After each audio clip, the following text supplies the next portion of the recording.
I got it. Oh, the host is not allowing participants to unmute themselves, but we should be the host. Right. Oh, hold on. So I know Irene was there. Well, Berger is the only. Right, her name's Irene. Right. Okay. So we should be able to ask unmute if they need to unmute. Are you, can you unmute now? Good morning. There we go. I'm here. All right, good. All right, I'm gonna pin you to the front. You know what? I forgot. Did I send you the sheet of Jews of Poland and Lithuania? I have to look. Yeah, because that's what I wanted My you to printer get. isn't working right, so I still have it on my phone. All right, and if not, when I come back, when I get home later, I'll send it to you. Today you'll just like listen in, okay? Do you own an Atlas at home? Wait a minute. Here are some more maps. Some people have this one, but not home. That's not what I have. You don't have the other one? No, I don't.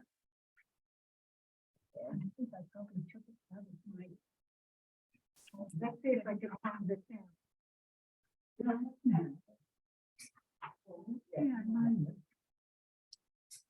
thought it was a little different.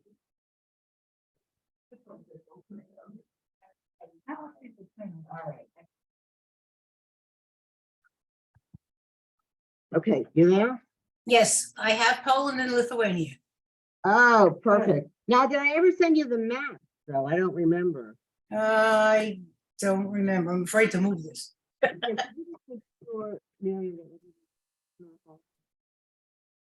had made all together 3 different gentlemen.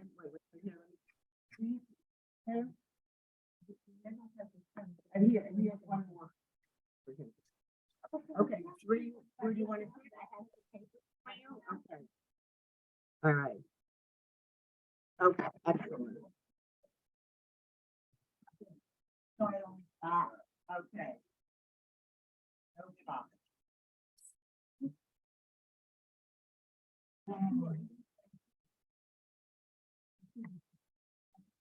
Okay. I'm about to begin. All right, you see me, Irene, all right, I hope? Yes, I see you. Okay, perfect. Rabbi Green, you're on too. Fabulous. Okay. So I'm doing the Jews of Poland, Lithuania.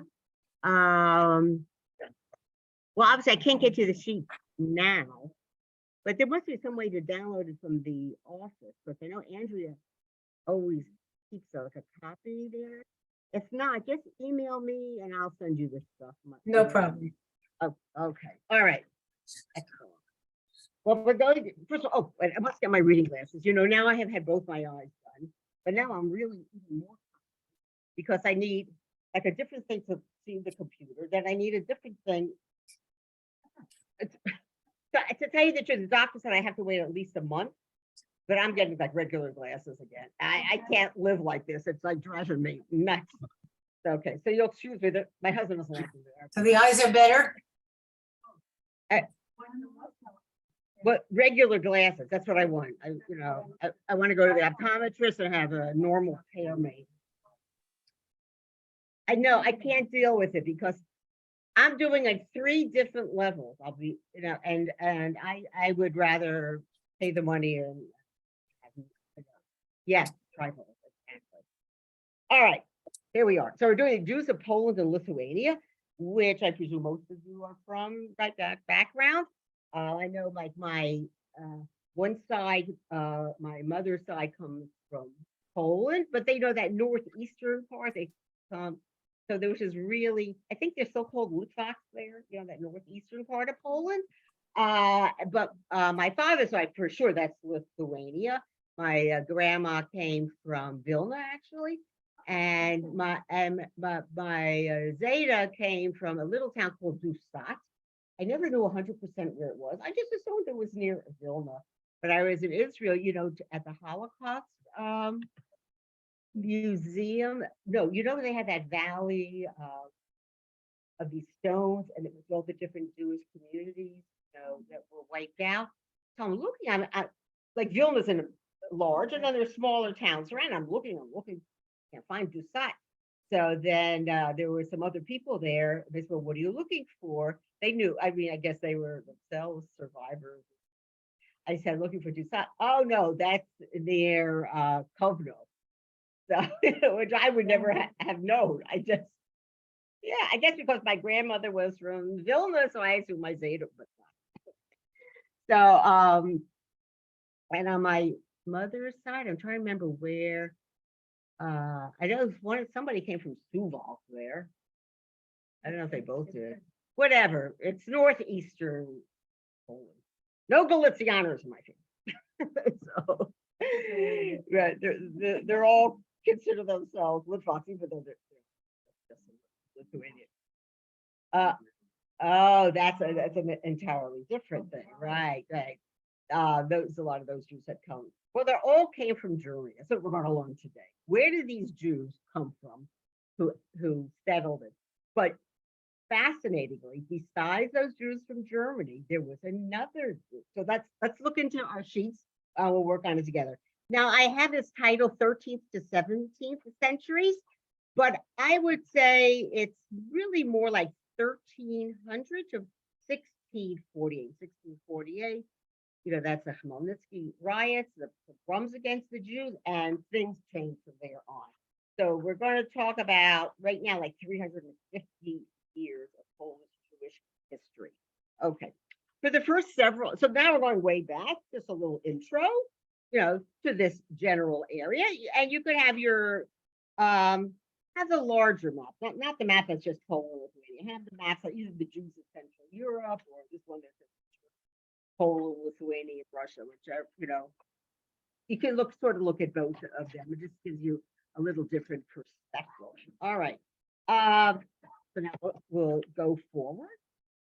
What I do is I always start off looking in Jewish history texts and books, you know, to get my basic information. But then I backtrack and I actually Google if there's like a non-Jewish name, even sometimes a Jewish name, if I want like exact dates, you know, so I'll Google it so I can get. So I'll be giving you some more info if you want to insert anything. It's strictly up to you. All right.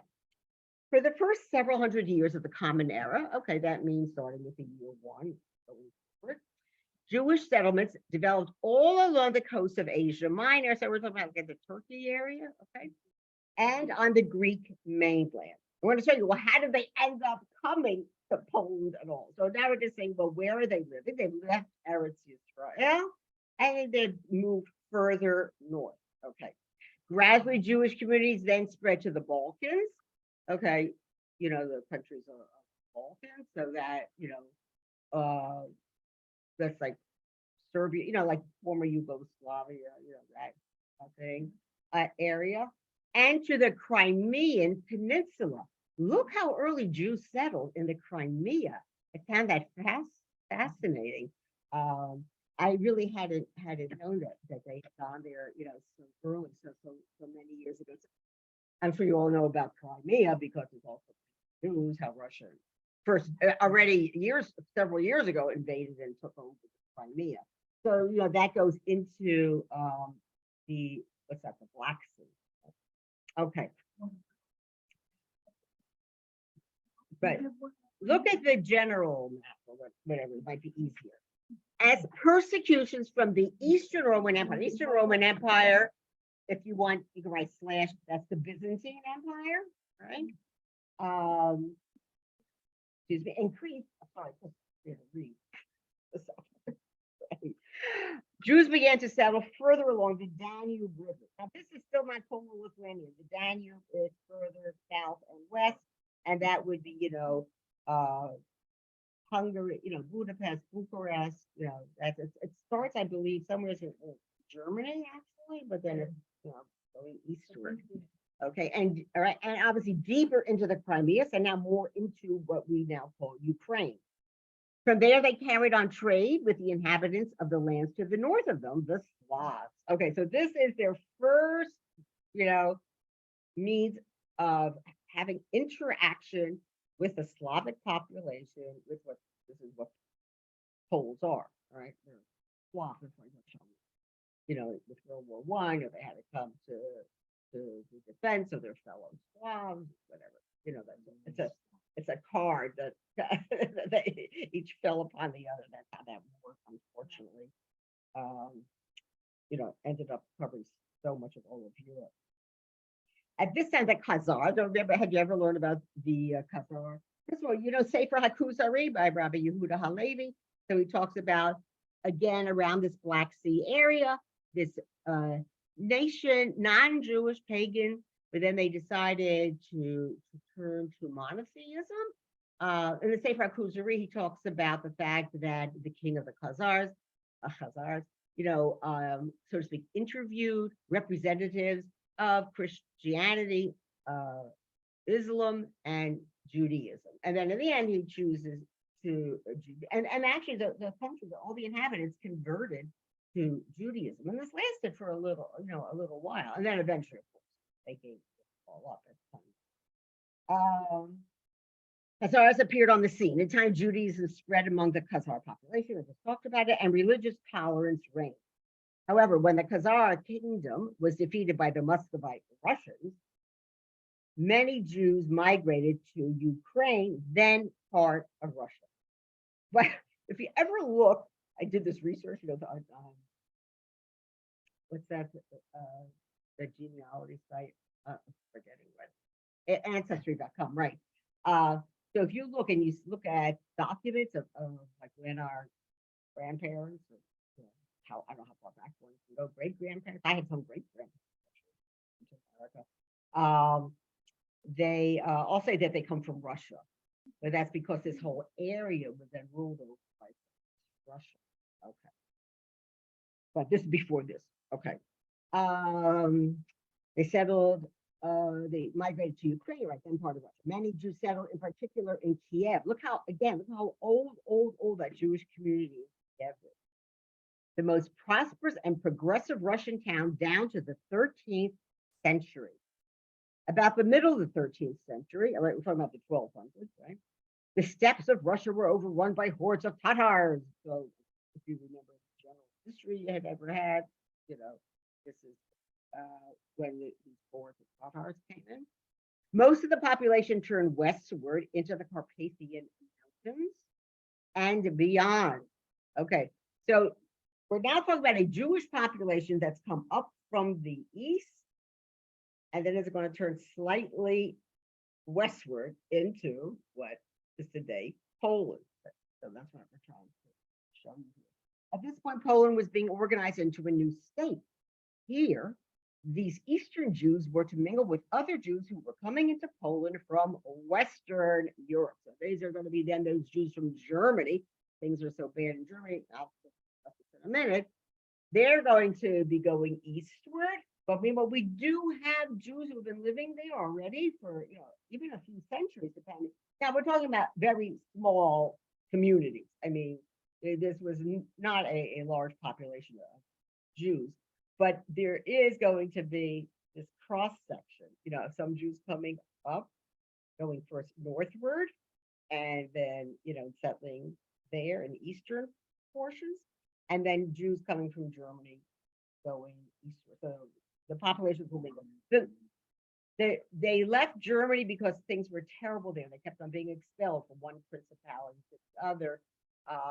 We're talking about 1600s, 1700s. Things were really awful for them economically. They were having a very hard time. And we'll find out why did they go to Poland and Lithuania. So I'm going to come to that. You have to, you know, I have to. But first I wanted to talk about these Jews, actually called Crimean Jews, right? How they came and mingled then. You know, if you look at a modern day map of Poland today, so then to the right of it is Belarus, as they pronounce it, and then Ukraine. Okay, but in these days, a part of it was under Russian domination, then it's going to become part of independent Poland, and then eventually it's going to go back to Russia. So, oh my God. Right, because sometimes, like my mother-in-law used to say she came from Ukraine, but I looked up the town and not Ukraine, you know, but that's how, right? when she left in the earlier 1900s, right? That's, I guess, what I was before. Okay, so now let's do a little bit more.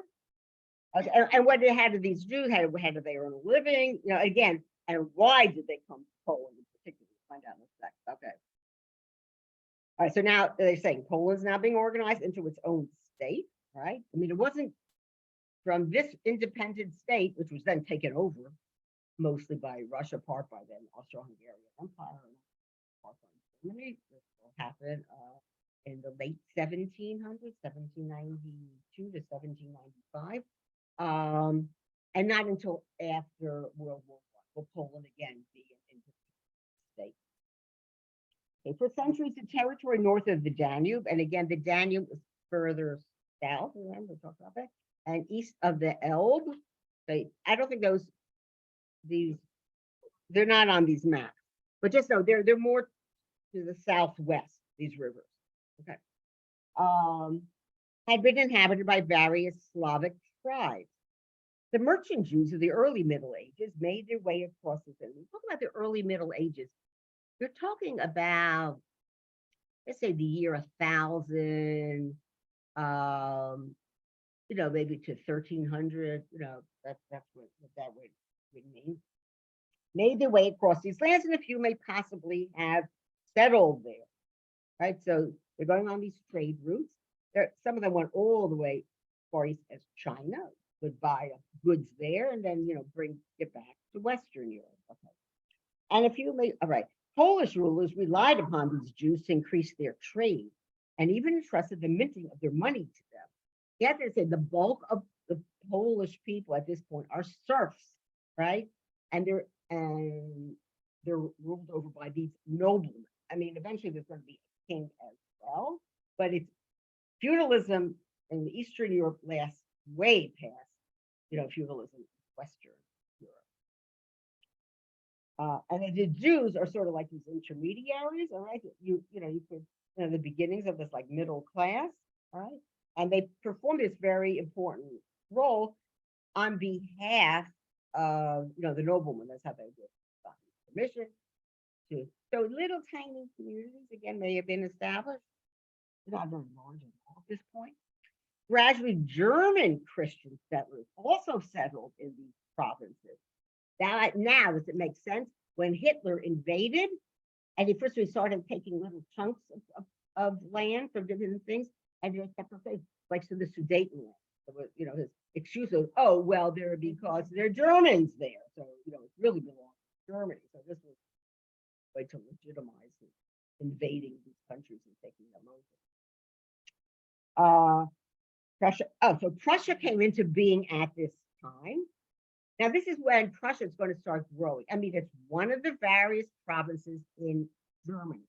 And if you see where it is, it's all the way to the northeastern part of Germany.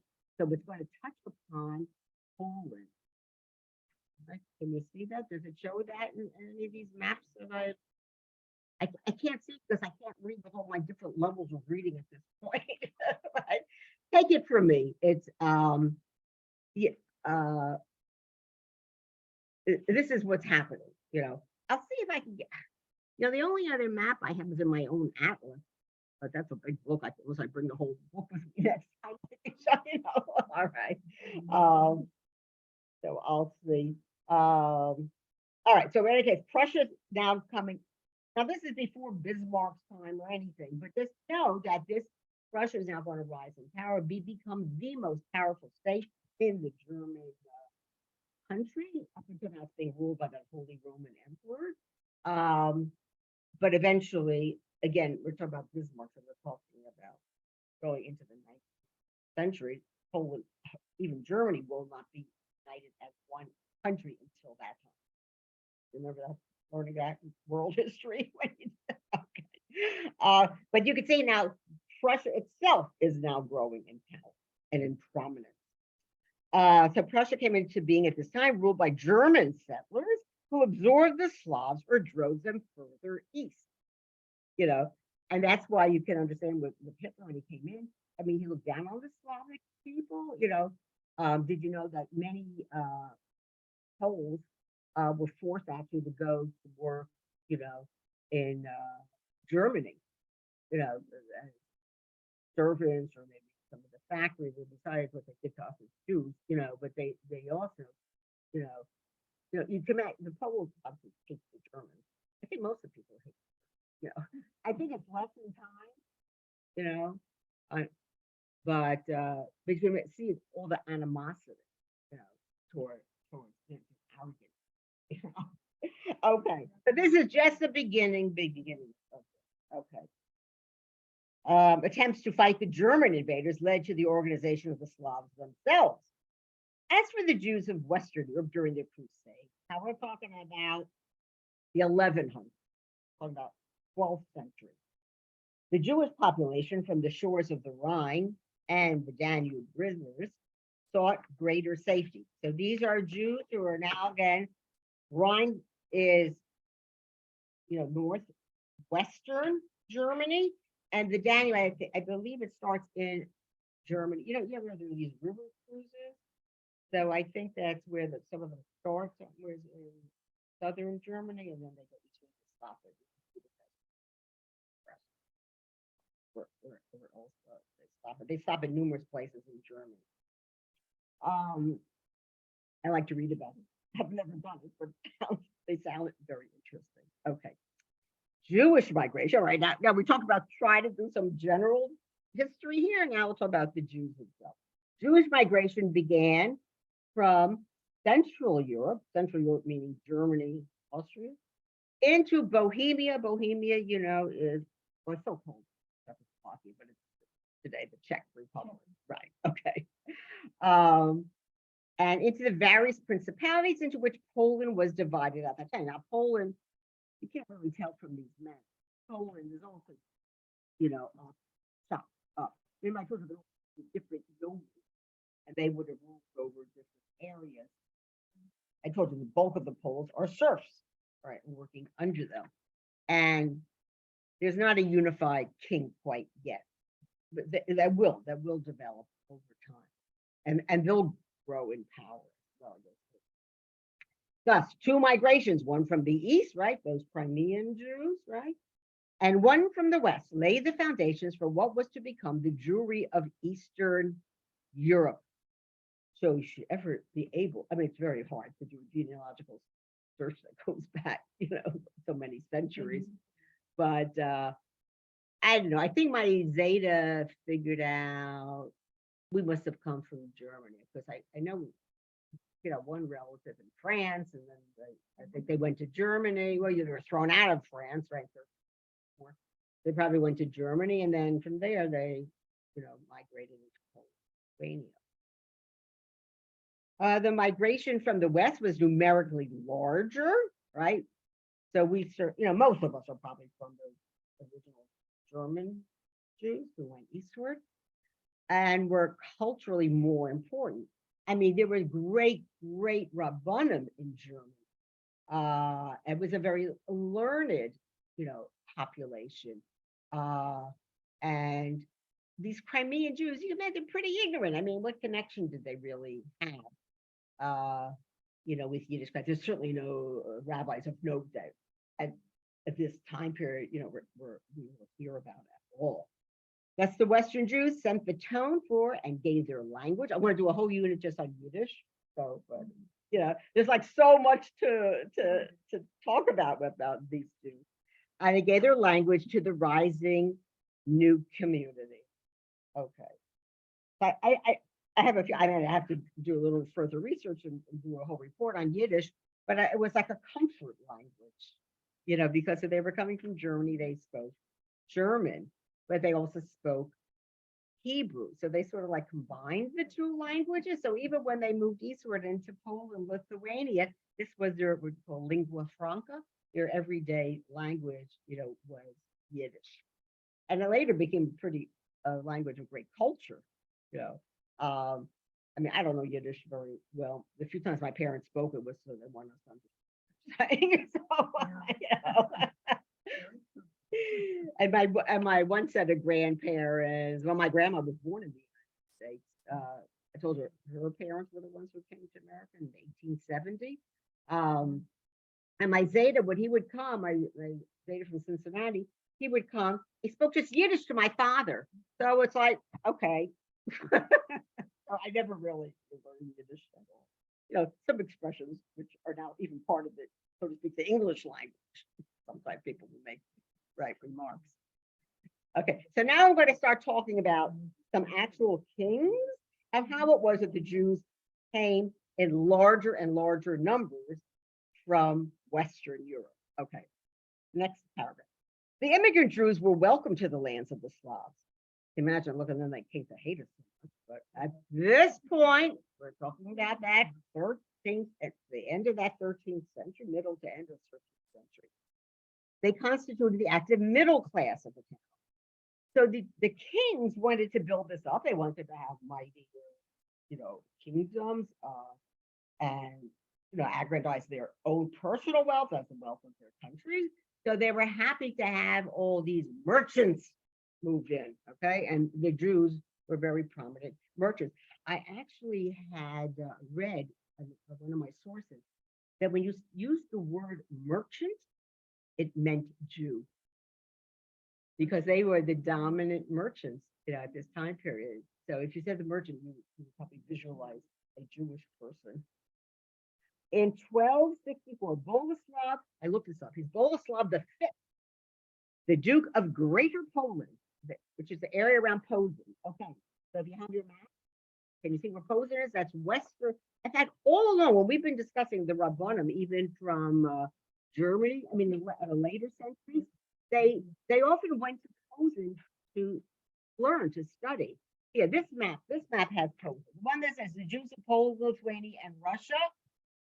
All the way to the left there, you'll see where Posen is. Okay. Here, just help yourself to the sheets that are here. Okay. Not really. Not really. No. It's a fairly large country. So this is Western. I don't know why. Anyway, then I found out my Zeta was from northeastern Poland.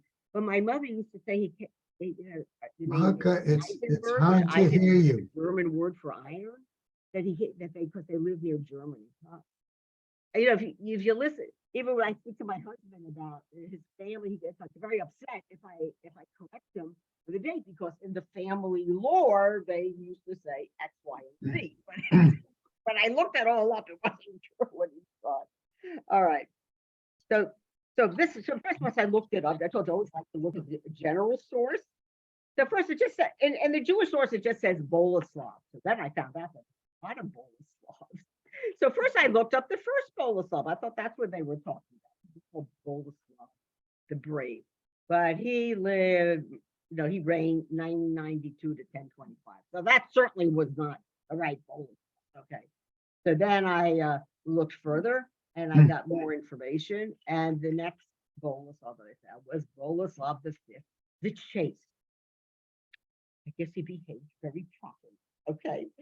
So apparently he ruled a long time. He ruled from 1239 to 1279. 40 years. That's very long reign.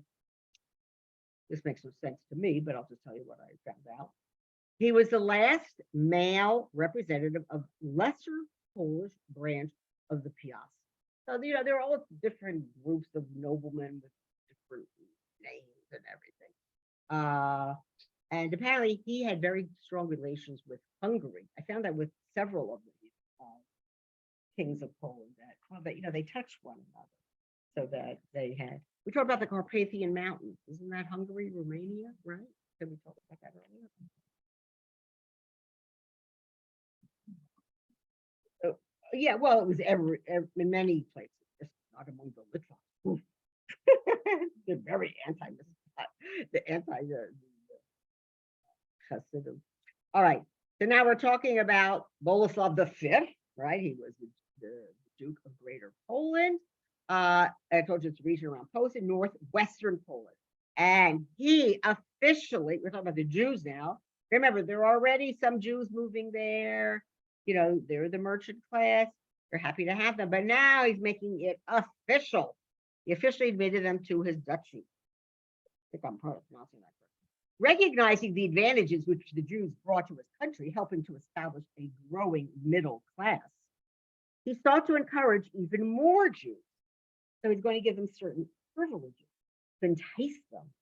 Well, leave, your times are very hard for you, in middle, this is really post-crusade time period. But it's before a lot of those other awful things that are happening afterwards. But still, people always look to better themselves economically. So if they were invited in and they're going to be granted certain special privileges, and the Jews from Germany were going to trek all the way to Poland. I remember, I think I mentioned this once last year. It like breaks my heart when I read this because I kept thinking, don't go there, because we know what happened. All the Polish, Lithuanian Jews. That 95% of Lithuanian Jews were murdered by them. 95%. I can't fathom that. As many as Polish Jews, also huge number. I think it's right. Recognizing the advantages which the Jews brought to his country, helping to establish a growing middle class, he sought to encourage even more Jews. Right? Because again, they're bringing wealth into the country, which then, leads to more wealth for him personally. And he issued a highly favorable charter of privileges to the Jews already within his domain. Therein, he regulated the relations of the Jews with the government, with the Christians, because we're going to learn about there's already, friction there, obviously, and with each other. In addition to protecting the Jews against molestation or any attacks upon them, it laid the foundations for the existence of independent Jewish communities regulated by Jewish law. I'll develop that more later. So you can see why it was very, it was to their advantage at this point to go, because they know they're going to be living secure lives. They're going to be protected by the king. Again, we're talking about the 13th century, all right? And not only that, but they can live their own independent lives. He's not going to interfere with the internal life of the Jews. And they can regulate their own community. They didn't care, as long as obviously, they're going to conduct trade and commerce and bring added wealth to Poland and to the king's coffers as well. All right. Then, now this is another, perhaps you've heard of this man. He's the more famous, but it starts with Boleslav, his granting of rights to Jews, right, to live independent Jewish lives, and to be protected by the king. Anybody should try to attack. Then in 1334, we're now into the 14th century, Casimir III, the Great, permitted the Jews to settle throughout the region. His dates, actually, he also reigned a very long time, from 1333 to 1370. So you can see, it's actually to the Jews' advantage if they find, a king who favors them.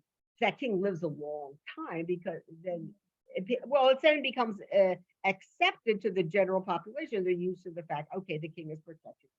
People were not to bother them, were not to interfere, with their lives as Jews.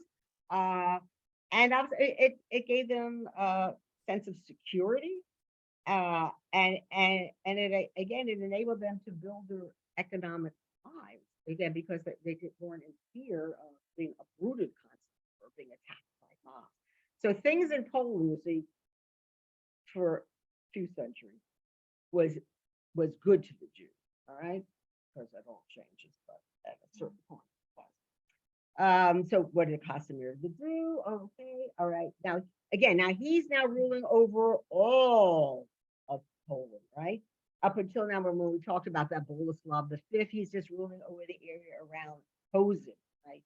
Western Poland, right? Closer to the German border. So you can understand why that man started, right, granting privileges to the Jews, because, it wasn't such a difficult trip for Jews from Germany across the border, come into his area of Poland and to settle there. And Posen actually became a place. There were yeshivas there, and the great Rabbanim, come from Posen. But then this Casimir, right, he's going obviously more powerful individual. He unites into this one Polish country, all the principalities. So this is obviously even more to the advantage. He reaffirmed the charter of Boleslav, and he even added further regulations to safeguard the Jewish population during the bubonic plague, the Black Death, that's 1394. It had to be before he died. I have to check the date again, but I'm thinking that's the Jews were expelled from France. I don't remember. At a certain point, there was a Black Plague. I'll tell you the exact date. There were outbreaks against the Jews of Poland, similar to those in Germany. When you don't know why everybody's coming down, with this horrible, disease and then dying within literally days. And it's a very superstitious population. They have adopted Christianity, but there's still a lot of, pagan fears among them. And so it's always to blame. They're always to be blamed for everything. To protect them, right? I'm sure so they were very jealous of them, right? And really nobody understood the bubonic plague. Nobody knew how it was spreading. They used to, I know about it in Poland, but I know for sure in the parts of Western Europe when that bubonic plague started spreading, they claimed that the Jews had been poisoning the water, right? Wells, exactly. That's why, it had nothing to do with that. Again, when you don't know, you lash out, you're frightened. Yeah. I know it's always a question of jealousy that they were frightened. So their usual scapegoat was always the Jew. So fine, so we'll blame them for this plague as well. Okay, where am I? Casimir, right?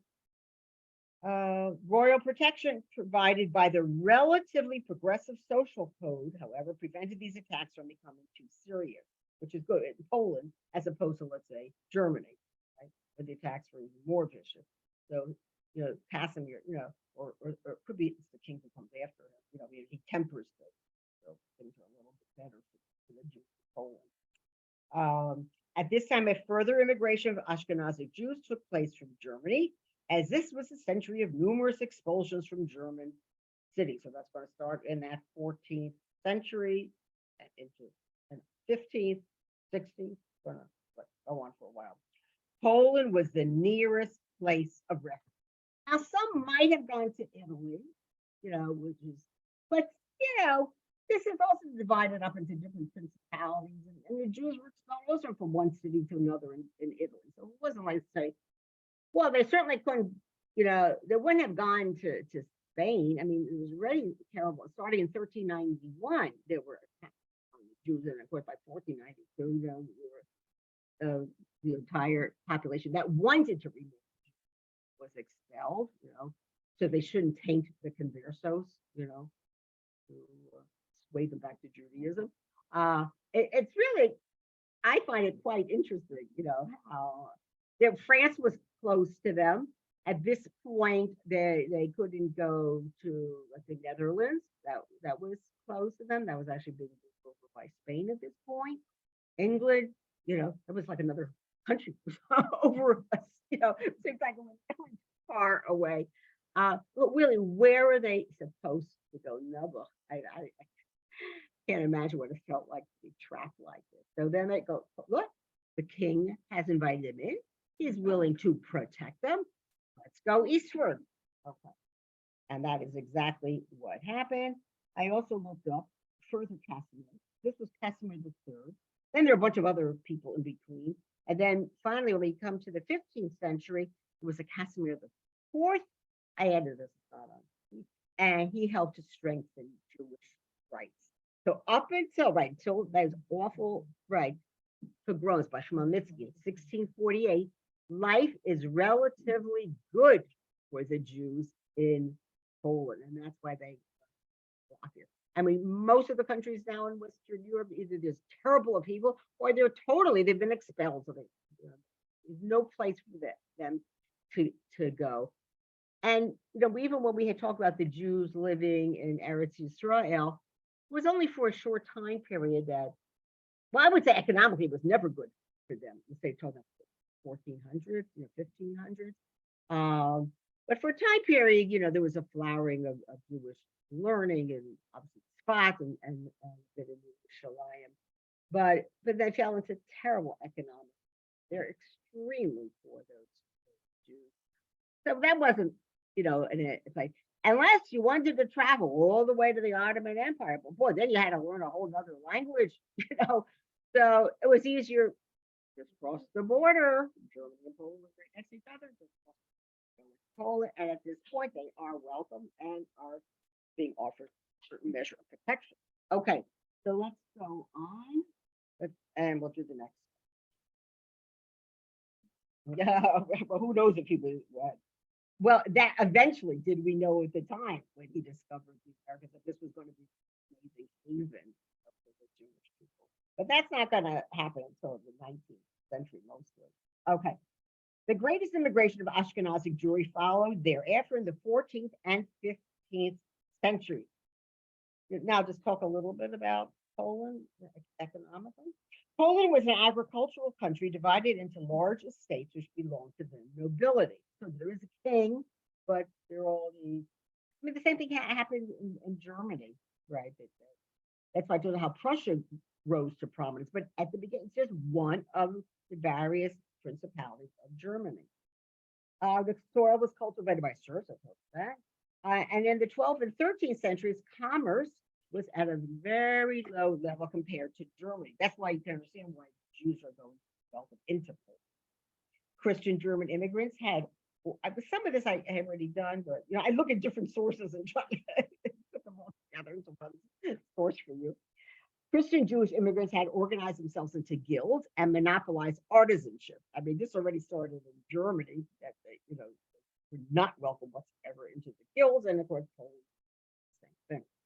Jews therefore had to wage a constant struggle for their own right to engage in most trades. The only avenue open to them to acquire any wealth was through commercial trade and tax farming. Of course, tax farming. So the Jews would be hired by the noblemen, right, to go around collecting taxes from, the poor peasants, and then they would have been responsible. And sometimes these Polish noblemen didn't even live in that area that they owned, and then the Jews are responsible for collecting the money and then sending it to wherever the nobleman happened to be living. I recently read a book. It was about the Jews, but it talked about that in this one area there was a nobleman. Also, it was one of these absentee landlords. But the Jews were used. That was, you can see another lovely reason to hate us. Do you want the taxman? You want the IRS man knocking on the door? Just added it on. Despite the efforts of their competitors to limit their activities, Jews gradually became indispensable to the economic life of the country. Now, I saw this in Rabbi Wine's book about different things that the Jews did. I'm unsure if we're talking about 1300s, 1400s, if it started then, or this is more the 18th century that this developed. But he talks about other things that the Jews engage in economically. So I'll just tell you what they are. Money lending, we're always used that. Peddling and shopkeeping. I mean, it's starting around this time, but I think it becomes more prominent, as a later date. The production and sale of crafts and textiles, although they're locked out of guilds, but there were certain, this is how the schmucker at this time. Also, this is interesting. Again, I have a feeling that some of the things I'm about to tell you might be from later centuries, or more like we started in the 17th. The production and sale of liquor. They also had inns, where they would come, even say Fiddler on the Roof, right? They go there and they sell the liquor, all right? Management of the large feudal estates, okay, I just talked about them, they were the tax collectors. And they were then, responsible to the noblemen who didn't necessarily even live there, absentee landlords. So the only people that the regular time of the peasants, the serfs would have interacted with, would have been the Jews. How are we doing time-wise? So I'll go a few more minutes. So let's go on. And remember, I told you whenever you said the word merchant, it was the Jews. Okay. The relationship between the rulers and the Jews compared to conditions elsewhere in Europe was a good one. Again, we're talking about up until that 1648.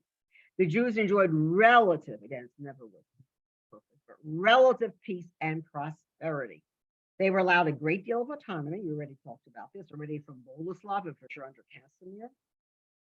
And the Kahal, that's the Jewish community, with its leaders and the rabbinate, had considerable power. The various Kehilot, at the behest of the king, organized themselves into regional confederations, which were united under one umbrella organization, embracing all of Poland. That's so interesting. So it was the king who was giving them permission to have the, like a Jewish community federation. Like, it was a governmental sanctioned, organization. The lay leaders plus members of the rabbinate who belonged to this organization would meet at periodic intervals to discuss common problems. And what were these periodic intervals? When there were these trade fairs. So the two main towns where these trade fairs, were, the one was Lublin and the other was Yaroslav. I don't know if they're on this map. I was trying to find them and I don't. So I'll have to look them up and then I can tell you next time where exactly they were. Anybody see them on any of these? I see. All right. So this map, I see where Lublin is. Lublin is, yes, right under the end. Here's Lublin. Oh, it's near Helm. Those are great stories. And Yaroslav, I don't know where Yaroslav.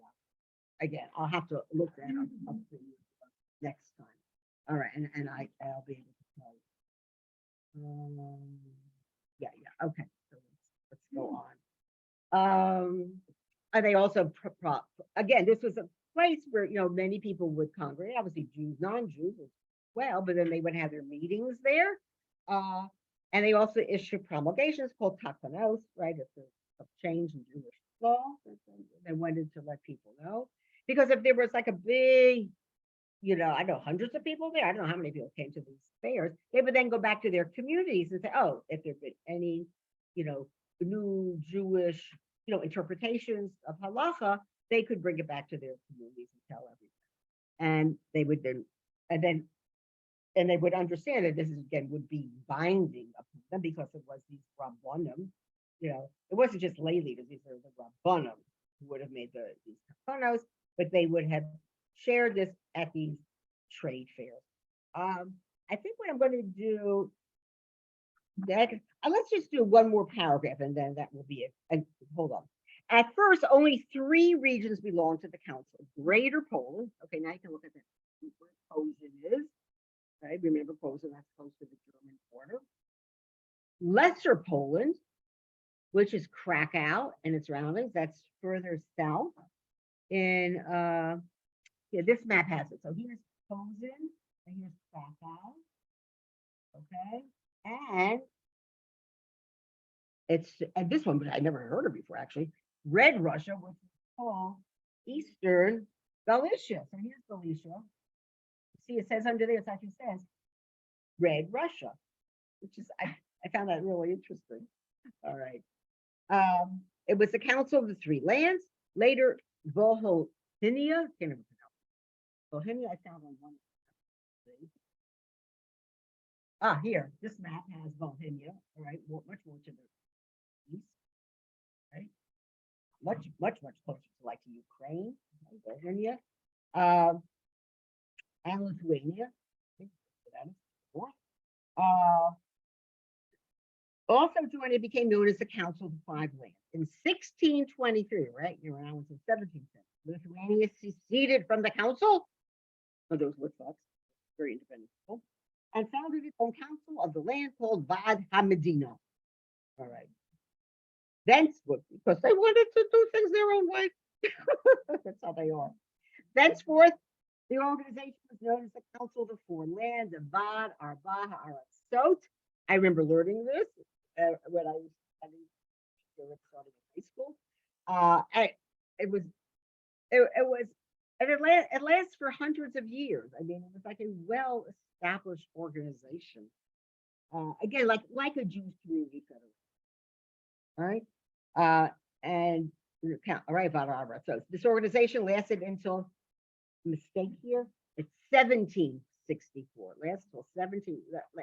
It's going to last all the way until Poland will be divided and taken over, part by Russia, part by Austria-Hungary, and part by Germany. But Russia takes over, and that's the count.